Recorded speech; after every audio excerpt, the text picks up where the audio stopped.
Calculate the accumulated value after 5 years of an investment of 1000 made now, that is time 0, for the following interest rate scenarios. First part is simple interest rate of 6% per annum for the first 3 years and reinvested at a simple interest rate of 7% per annum in next 2 years. So इस question में तो कोई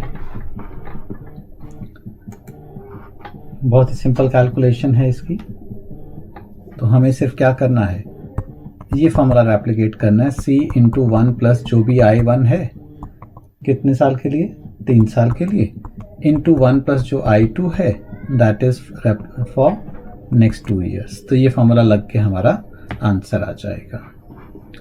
second question, second part जो इसका है that is interest rate of 5% per annum convertible monthly. It means this is I12 for the first 2.5 years. 2% per quarter. It is already given as per quarter.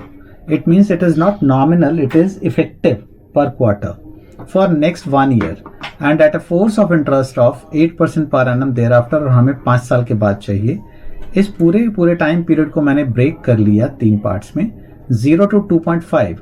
अगर मैं I12 5% लूं तो ये nominal है हमारा. इफेक्टिव कैसे निकलेगा, is equal to this nominal divided by 12. So इसको अगर हम परसेंटेज में लिख लें तो ये हमारा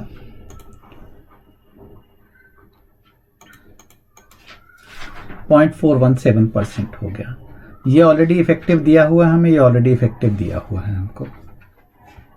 नाउ 0 to 2.5 में अगर मैं टाइम पीरियड्स काउंट करूं तो कितने टाइम पीरियड्स होंगे, इज इक्वल टू 2.5 ईयर्स हैं multiplied by 12, so 30 time periods होंगे. 2.5 से 3.5 में 4 टाइम पीरियड्स होंगे एंड 3.5 to 5 में 1.5 टाइम पीरियड होगा.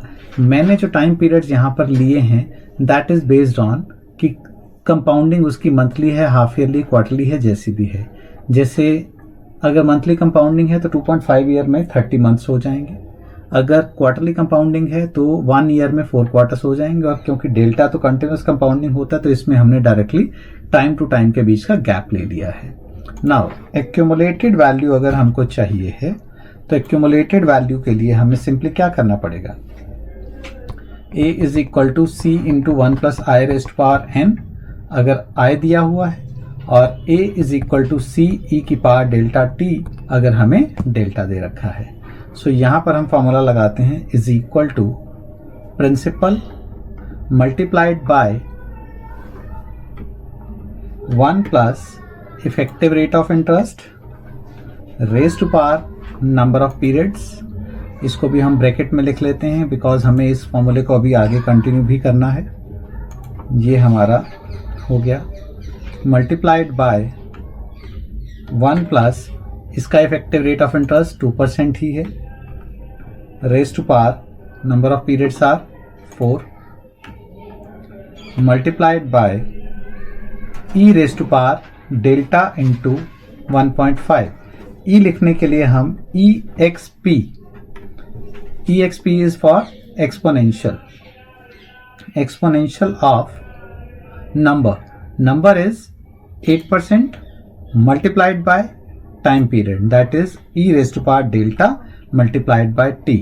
तो ये हमारी accumulated value आ गई 1382.579.